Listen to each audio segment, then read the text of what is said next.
अब्दुल्ला आजम खान से 4 करोड़ 64 लाख की रिकवरी का आदेश।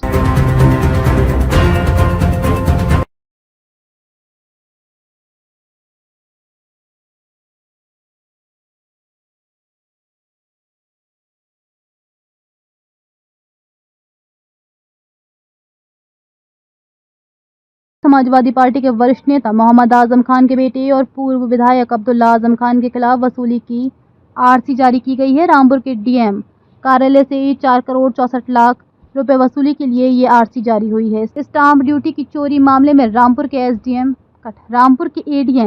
फाइनेंस ने आरसी जारी करते हुए तहसील विभाग को अब्दुल्ला आजम खान से वसूली किए जाने के निर्देश दिए हैं। ये पूरा मामला प्रॉपर्टी खरीद के दौरान कम स्टाम्प ड्यूटी देने से जुड़ा है।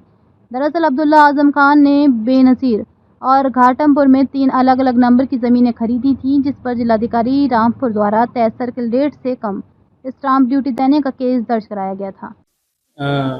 अब्दुल्ला आजम खान ने बेंजीर घाटमपुर में 3 अलग अलग नंबर से ज़मीन खरीदी थी और उसमें सरकार का जो स्टाम्प लगता है, जो जिलाधिकारी महोदय द्वारा सर्किल रेट तय होते हैं, उससे उन्होंने सर्किल रेट से कम स्टाम्प पे किया था, जिस पर एसडीएम सदर द्वारा जांच की गई और जांच उपरांत जिलाधिकारी न्यायालय में मुकदमा कमी स्टाम्प में दर्ज हुआ, जहां से 3 अप्रैल 2025 को कमी स्टाम्प के चोरी के मामले में उनको लगभग 4 करोड़ 64 लाख के आसपास जुर्माना हुआ और जिस पर मतलब कहना चाहिए जिलाधिकारी द्वारा आदेशित किया गया। अब्दुल्ला आजम को 4 करोड़ 64 लाख लगभग रुपए जमा करने थे, जो उन्होंने पर्याप्त समय में नहीं दिए थे, जिस पर आगे विधिक कार्रवाई शुरू कर दी गई। विधिक कार्रवाई ये होती है कि जब कोई सरकारी पैसा जमा नहीं करता है तो उसका रिकवरी सर्टिफिकेट जारी होता है, जिसको हम मांग पत्र भी कहते हैं और आरसी भी कहते हैं। आज की तारीख में एडीएम वित्त ऑब्लिक फाइनेंस द्वारा अब्दुल्ला आजम के तीनों में जो स्टाम्प कमी की जो पेमेंट था, जो धनराशि थी 4 करोड़ 64 लाख लगभग, उन तीनों के अलग अलग मांग पत्र जारी हो गए, आरसी जारी हो गई और तहसील को भेज दी गई, जिससे अब अब्दुल्ला आजम को आरसी के माध्यम से स्टाम्प कमी की धनराशि वसूली जाएगी। ये जो जुर्माना लगा था, ये कब लगा था?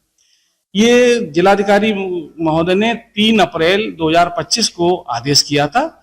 उसमें ये 4 करोड़ 64 लाख के लगभग जुर्माना लगा था। जुर्माना किस कारण लगा था, क्या वजह थी? वजह ये थी कि इन्होंने जो जमीन खरीदी थी उस पर जो सर्किल रेट था, उस सर्किल रेट के हिसाब से स्टाम्प पूरा नहीं किया था। जब कमी स्टाम्प होती है तो उस पर जांच होकर जिलाधिकारी को पावर होती है, उनके न्यायालय में इसको आदेश किया गया, जिसलिए इनके खिलाफ में जो है कमी स्टाम्प का आदेश जारी है।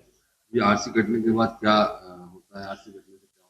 आरसी की प्रक्रिया ये होती है कि जब कोई सरकार का पैसा नहीं देता है तो कलेक्टर या जिलाधिकारी उसको आरसी के रूप में आदेशित करता है।